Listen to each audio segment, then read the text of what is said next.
अब माकी को जाना था उमी के घर खाना खाने के लिए, क्योंकि उसके पेरेंट्स ने उसे खाने पे इनवाइट किया है। अब प्रॉब्लम ये थी, माकी उसकी मॉम से तो मिल रखा है पर वो उसके डैड से आज तक नहीं मिला, तो वो थोड़ा नर्वस भी था। और जैसे ही ये स्कूल पहुँचते हैं, ये सारी बात बता देते हैं यू और सेकी को, और यू तो बिल्कुल भी खुश नहीं थी। वो बोलती है कि ये तो बहुत ज्यादा गलत बात है, आखिर उन्होंने तुम्हें खाने पे क्यों बुलाया? मुझे जाना था उमी के घर खाने पे, ये बिल्कुल भी सही बात नहीं है। आखिर तुम ही सारे मजे क्यों कर रहे हो? पर पता नहीं उसे अचानक से ऐसा क्या ही याद आता है। फिर वो हाथ जोड़ते हुए बोलती है कि ऊपर वाला तुम्हें शक्ति दे। और ये सुन के माँ की थोड़ा डर जाता है कि आखिर से अचानक क्या हो गया। अभी 5 सेकंड पहले तो ये बहुत ज्यादा खुश थी और अब ये अपनी बात से ही पलट गई। कहीं ऐसा तो नहीं उमी के डैड बहुत ज्यादा खतरनाक होंगे, इतने कि उनसे यू तक डरती है, क्योंकि मुझे यकीन नहीं होता कि यू भी किसी से डर सकती है। वो तो सबके साथ घुल मिल जाती है, चाहे वो उसका दोस्त हो या फिर दुश्मन। यहाँ तक कि सेकी, जिसे वो 2 दिन पहले रिजेक्ट कर चुकी है, वो उससे भी बहुत ज्यादा अच्छे से बात करती है। तो ऐसी क्या चीज है जो यू को डरा रही है उसके घर जाने से? तब बीच में उमी बोलती है कि इसकी बात पे ध्यान मत दो, ये मेरे डैड से नहीं बल्कि मेरे बड़े भाई से डरी हुई है। और वो उसे पोक करने लग जाती है कि मुझे पता है कि तुम अभी भी उससे डरी हुई हो। पर यू तो ऐसा एक्ट कर रही थी मानो वो उसके बड़े भाई को जानती ही ना हो। वो बोलती है रिकू, आखिर ये कौन है? मैंने तो ये नाम ही पहली बार सुना है, मैं ऐसे किसी नाम वाले को नहीं जानती। तब उमी बोलती है कि अब एक्टिंग मत करो, तुम इसे इतनी जल्दी तो नहीं भूल सकती, मुझे पता है कि तुम उसी से डरी हुई हो। तब सेकी बोलता है कितनी अच्छी बात है, अभी तुम उमी के साथ डिनर करने जा रहे हो और क्रिसमस पार्टी में तुम भी उसके साथ रहोगे, तुम तो सच में बहुत ज्यादा लकी हो। पर फिर वो बताता है कि मैं उतना भी लकी नहीं हूँ, क्योंकि जब पार्टिसिपेट करना था तब मैंने अपना नाम नहीं दिया, तो मैं वो क्रिसमस पार्टी अटेंड नहीं कर सकता क्योंकि मेरे पास तो पास ही नहीं है। तब सेकी बोलता है कि ये तो बहुत बुरी बात है, अगर ऐसा हुआ तो तुम उमी से नहीं मिल पाओगे। और फिर इसके बाद वो कुछ सोचने लग जाता है और फिर वो बोलता है मैं अपनी बहन से बात करके देखता हूँ, क्या पता वो हमारी कुछ मदद कर दे। और ये जाते हैं स्टूडेंट काउंसिल रूम में। वहाँ पर शुरू में तो उसकी बहन बोलती है ये रूल के खिलाफ है, जिस स्टूडेंट ने पार्टिसिपेट नहीं करा वो उस पार्टी में नहीं आ सकता। और माकी तो देख के हैरान था, तो इसका मतलब सेकी की बहन स्कूल प्रेसिडेंट है? सेकी ने आज तक उसे बताया क्यों नहीं? उस बेचारी की तो आंखें फटी की फटी रह जाती है। तब सेकी अपनी बहन से रिक्वेस्ट करता है कि प्लीज तुम्हें कुछ ना कुछ करना ही होगा,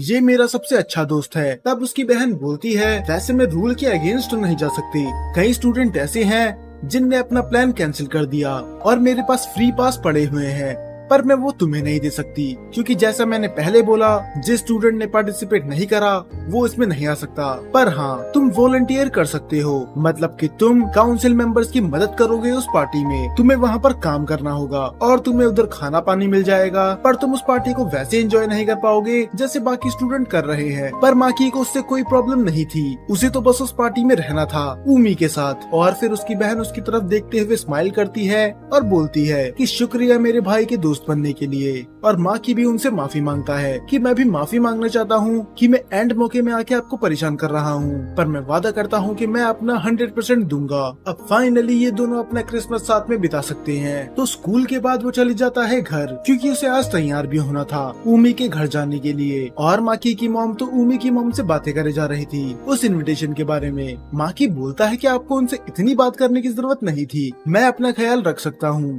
पर उसकी मॉम बोलती है बात बस इतनी नहीं थी, मुझे वैसे भी उसकी मॉम से बातें करनी थी, कम से कम कोई बातें करने वाला तो मिले। और फिर वो देखता है सिगरेट के डिब्बे को, एक जो डस्टबिन में पड़ा था और एक जो टेबल पे पड़ा था। इसका मतलब इसकी मॉम अभी भी बहुत ज्यादा स्मोकिंग कर रही हैं और शायद इस बार पहले से भी बहुत ज्यादा। और शायद वो समझ चुका था कि इसके डैड ने इसकी मॉम को जरूर कुछ ना कुछ कहा होगा, तो वो डायरेक्ट पूछ लेता है क्या डैड से आपकी बात हुई थी? और उसकी मॉम तो थोड़ी देर के लिए हैरान हो जाती है, मानो माकी ने उसका कोई झूठ पकड़ लिया हो। वो बोलती है हाँ मेरी बात हुई थी, पर बस तुम्हारी मीटिंग्स के बारे में कि तुम उनसे कब मिलोगे और तुम्हारे एग्जाम कब से चालू है, और कुछ नहीं। पर माकी थोड़ी ऊंची आवाज में बोलता है कि आपको झूठ बोलना नहीं आता, अब मुझे सब कुछ सच सच बताओ। अब उसकी मॉम के पास और कोई रास्ता नहीं था, तो वो बोलती है कि पता नहीं कैसे पर तुम्हारे डैड को पता चल गया कि मैं ऑफिस में कुछ ज्यादा ही काम कर रही हूँ, इतना कि मेरी आंखों के नीचे डार्क सर्कल आ गए और मैं फिर से स्मोकिंग स्टार्ट करने लग गई। तो उन्होंने मुझे बहुत ज्यादा डांटा और उन्होंने मुझे घंटों तक लेक्चर दिया। हाँ हालांकि मैं मानती हूँ कि गलती मेरी ही थी। और अगर आप ये सोच रहे हैं कि माकी के डैड को उसकी मॉम की परवाह है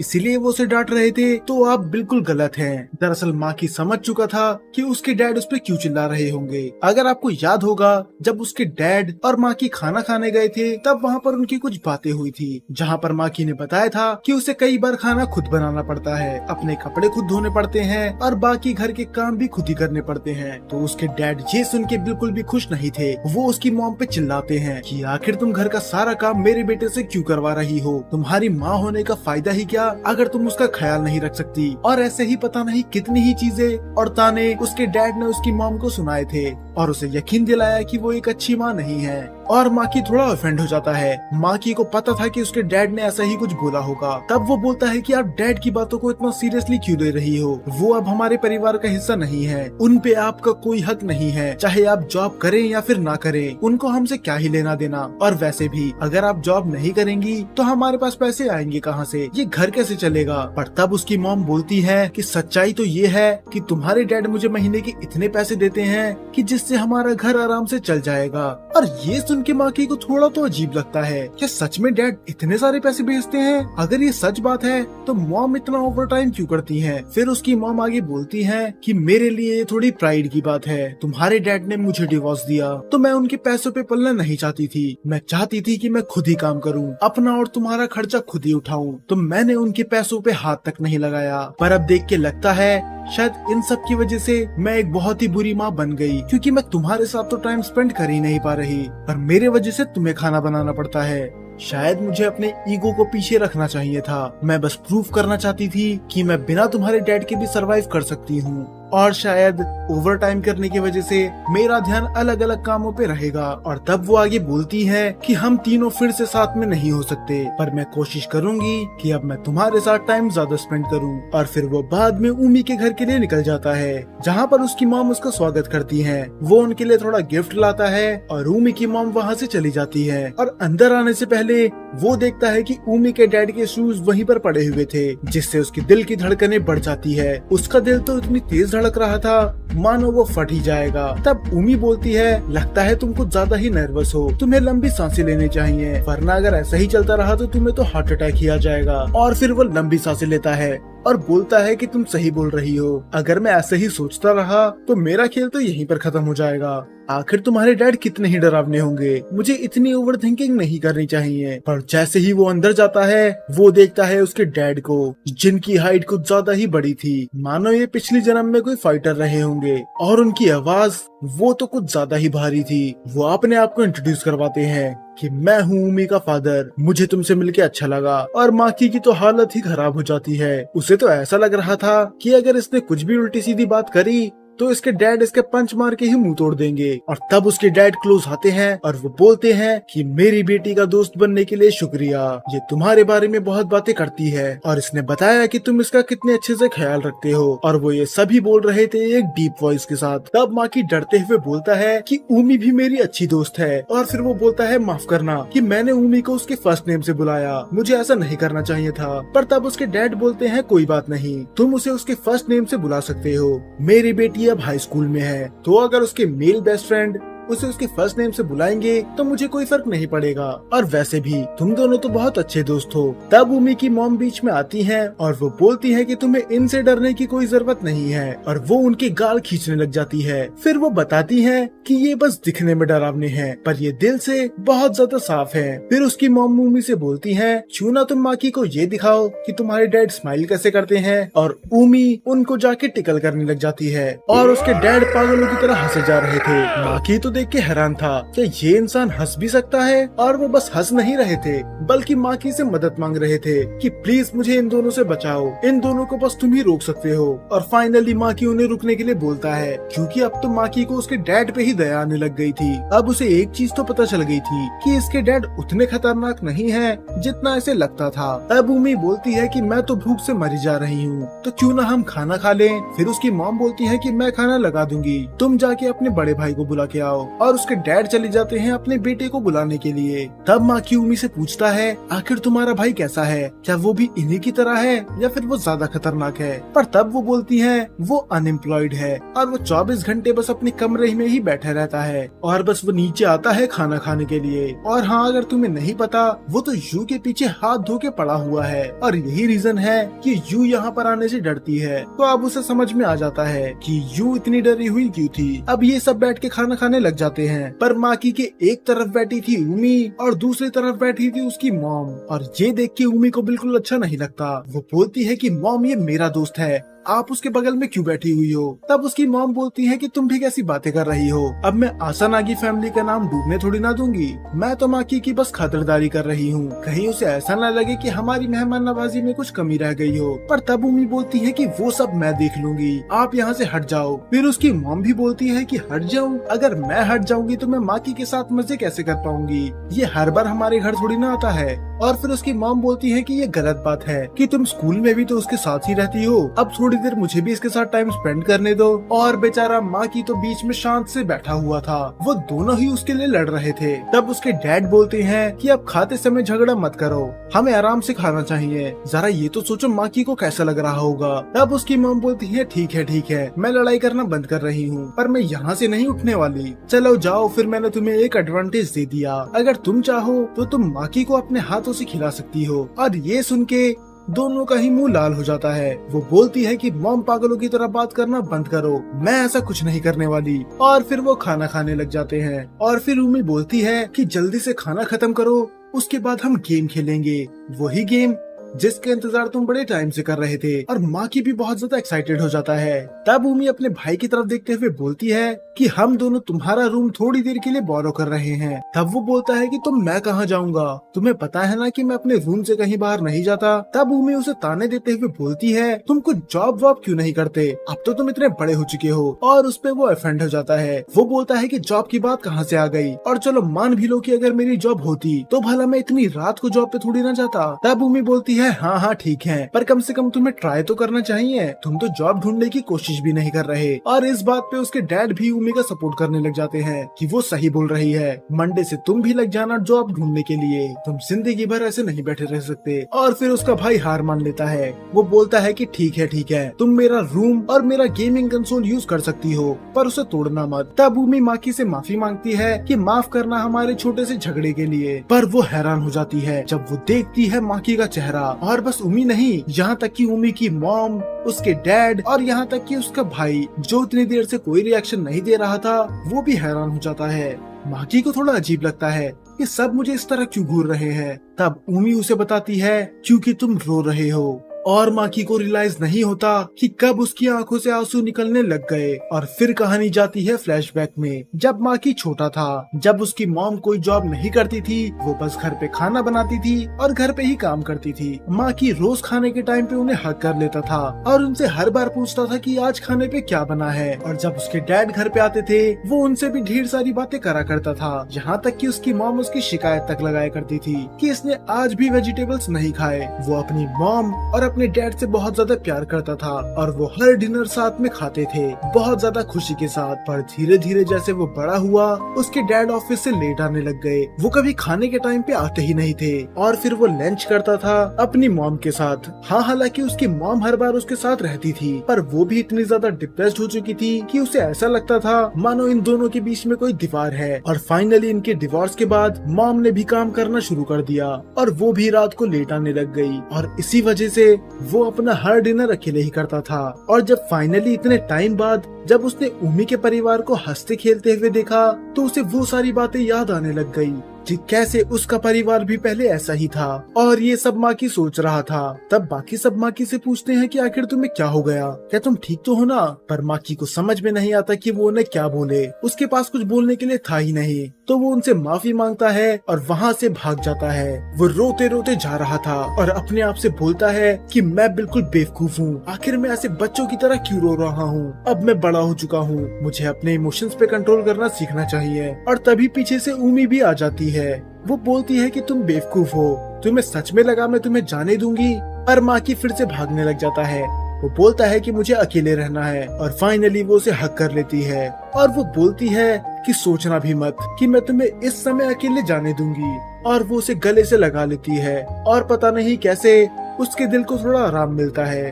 और वो उमी से माफी मांगता है कि मुझे माफ करना कि मैंने सब कुछ बेकार कर दिया। मैं तुम्हारे घर वालों के सामने इतनी बुरी तरह रो गया था। पता नहीं मैं एक बच्चों की तरह हरकतें क्यों कर रहा हूँ। तब उमी बोलती है कि अब बड़ों की तरह बातें करना बंद करो। हम अभी स्कूल में हैं, तो तुम बच्चे ही हो और रोना तो एक अच्छी बात है। इससे प्रूव होता है कि तुम्हारे पास इमोशंस है। अब वो उसे फाइनली फिर से अपने घर पे लेके आ जाती है और वो बताता है अपने पेरेंट्स के बारे में और किस तरह उसे पुराने दिनों की याद आ गई। तब वो उसे बोलती है कि अगर तुम्हें इतना ही बुरा फील हो रहा है तो तुम मेरी लैब पे अपना सर रख के सो सकते हो। और जब वो नहीं मानता तो वो ऐसे जबरदस्ती कर लेती है। माहिरो और अमाने काफी नहीं थे कि अब ये दोनों भी शुरू हो गए और वो उसका सर सहलाती है जब तक उसे नींद ना आ जाए। और उसकी आंख खुलती है सीधा सुबह और उठते ही उसकी आंखों के सामने होती है उमी। और पता नहीं क्यों ये हैरान नहीं था। वो बस इतना पूछता है कि अगर तुम पहले ही उठ गई थी तो तुम गई क्यों नहीं। तब वो हंसते हुए बोलती है कि तुम सोते हुए प्यारे ही इतने लग रहे थे कि मैं तो बस तुम्हें देखती ही रह गई और फिर मेरा बेड से उठने का मन करा ही नहीं। तब वो बोलता है कि तुम तो सच में बहुत ज्यादा अजीब हो। फिर तब वो उससे पूछती है कि तुम्हें कल रात कैसा लगा मेरी लैब पे सो के। तुम तो एक बच्चे की तरह सो गए थे। हाँ, हालांकि उसे ये मानने में शर्म तो आ रही थी पर वो झूठ नहीं बोल सकता था। वो बोलता है कि मुझे बहुत ज्यादा अच्छा लगा, तुम्हारी लैब बहुत ज्यादा कंफर्टेबल थी। मुझे तो पता भी नहीं चला कि मेरी आँख कब लग गई। ऐसा लग रहा था कि मैं बहुत ज्यादा सेफ हूँ। और माँ की उसे शुक्रिया बोलता है। पर तब उम्मी बोलती है कि तुम्हें मुझे शुक्रिया बोलने की कोई जरूरत नहीं है, क्योंकि जब मैं उदास थी तब तुमने भी मेरे साथ ऐसा ही करा था। अब थोड़ी सी बात करते हुए ये दोनों कुछ ज्यादा ही क्लोज आ जाते हैं और उमी अपनी आंखें बंद कर लेती है। तो क्या अब ये होने वाला है इन दोनों की फर्स्ट किस। और वो दोनों बहुत ज्यादा करीब आ चुके थे और जैसे ही वो किस होने वाली थी पीछे से आवाज आती है उसकी मॉम की और वो बोलती हैं कि आखिर तुम इतनी सुबह सुबह क्या करने की कोशिश कर रहे हो। और वो दोनों झटके से पीछे हो जाते हैं और उम्मी बोलती है कि मॉम आपको नॉक करके आना चाहिए, ये मैनर्स आपने ही मुझे दिए हैं। तब उसकी मॉम बोलती है कि मैं बहुत देर से नॉक कर रही थी पर तुम दोनों तो मेरी बात का जवाब दे ही नहीं रहे थे, तो मुझे अंदर आना पड़ा। मुझे क्या पता था तुम ये सब चीजें कर रहे हो। फिर वो बोलती है कि जल्दी से ब्रेकफास्ट करने आओ, क्योंकि इसके बाद मुझे इस चीज के ऊपर बात करनी है। अब वो ब्रेकफास्ट करने के बाद बैठ जाते हैं और उसकी मॉम उन्हें समझाती है कि मैं तुम्हारी किस के अगेंस्ट नहीं हूँ, पर तुम्हें अपनी सराउंडिंग का भी ध्यान देना चाहिए कि तुम किस जगह पर हो और तुम्हारे आसपास कौन है। और वो दोनों माफी मांगते हैं कि हम अगली बार से ऐसा नहीं करेंगे। तब उसकी मॉम बोलती है कि मैं बस तुम्हें एक्सपीरियंस से बता रही हूँ, क्योंकि जब हमने ऐसा करा था तब बहुत ज्यादा दिक्कत हो गई थी। और वो दोनों देखने लग जाते हैं उसके डैड की तरफ, मतलब इसकी मॉम और उसके डैड, इनने भी पास्ट में ऐसे काम करे थे। तब उसके डैड उसकी मॉम से बोलते हैं कि तुम्हें हमारी पर्सनल बातें इन्हें बताने की जरूरत नहीं है। पर फिर उसके डैड बोलते हैं कि माँ की मुझे गार्डन में मिलो। और अब वो फिर से डर चुका था, कहीं ये गार्डन में मुझे दफना तो नहीं देंगे, क्योंकि मैं इनकी बेटी को किस करने की कोशिश कर रहा था। पर जब वो उनके साथ जाता है तब वो उससे पर्सनल लाइफ की बातें पूछने लग जाते हैं कि मेरी बेटी और मेरी बीवी ने मुझे बताया कि तुम्हारी फैमिली सिचुएशन कैसी है और मुझे फाइनली समझ में आ गया कि तुम कल रात को क्यों रो रहे थे। तब वो बोलता है कि मुझे माफ करना, मैंने कल रात सबका मूड खराब कर दिया, पता नहीं क्यों मैं एक बच्चे की तरह रोने लगा था। फिर उसके डैड बताते हैं कि रोने में कोई बुरी बात नहीं है, इससे बस तुम अपने इमोशंस तो दिखा रहे हो ना। पर तब माँ की बोलता है कि आखिर इमोशंस दिखाने से भी क्या हो जाएगा, इससे फर्क नहीं पड़ता कि मैं कितना ज्यादा रोऊं, कितना ज्यादा चिल्लाऊं या फिर कितनी ज्यादा भीख मांगू, मेरे मॉम डैड फिर से कभी साथ में नहीं आने वाले, तो आखिर ये सब चीजें करने का फायदा ही क्या होगा। फिर उम्मी के डैड उसे समझाते हैं फायदा होगा, इससे तुम अपना गुस्सा और अपने इमोशंस बाहर निकाल पाओगे, क्योंकि अगर तुम अपने इमोशंस अपने अंदर दबाते रहे तो वो फ्यूचर में जाके तुम्हें ही नुकसान करेगा। और यही सेम चीज बोली थी इसे नीना ने। और वो उसे बताते हैं कि रोने में और इमोशंस दिखाने में कोई शर्म की बात नहीं है, मैं तुम्हारी सिचुएशन समझ सकता हूँ और तुम्हारी जगह कोई भी होता, कोई भी क्या, अगर खुद मैं भी होता तो मैं भी ऐसे ही रोता। और उसे ये चीज सुन के थोड़ा अच्छा लगता है और फिर वो अपने जाता है घर पर, जहाँ पर वही एल्बम पड़ी हुई थी। इसका मतलब उसकी मॉम अभी भी वो सब पुरानी एल्बम्स देख रही थी और फिर से वो पुरानी फोटो देखते हुए वो रोने लग जाता है। इस बार बिना रुके वो अपने सारे इमोशंस बाहर निकाल रहा था और फिर वो सोचता है कि अगर मुझे टेंटम्स दिखाने ही है, अगर मुझे रोना ही है, तो क्यों ना मैं एक चीज करूं। और फिर वो मन में सोचता है कि क्रिसमस के दिन मॉम और डैड के डिवोर्स को लगभग 1 साल हो जाएगा, तो मुझे इसी दिन कुछ करना होगा। और फिर वो किसी को मैसेज करता है, क्या मैं तुम्हारी हेल्प ले सकता हूँ। और उसने ये मैसेज किसको करा ये हमें नहीं दिखाया जाता। और इसी के साथ ये एपिसोड खत्म हो जाता है। और अगर आपको ये एपिसोड थोड़ा सा भी पसंद आया हो तो उसे लाइक करना मत भूलना। सोचो क्या होगा अगर स्कूल की सबसे सुंदर और सबसे पॉपुलर लड़की साथ में आ जाए उस लड़के के जिसे लोग देखना तक पसंद नहीं करते।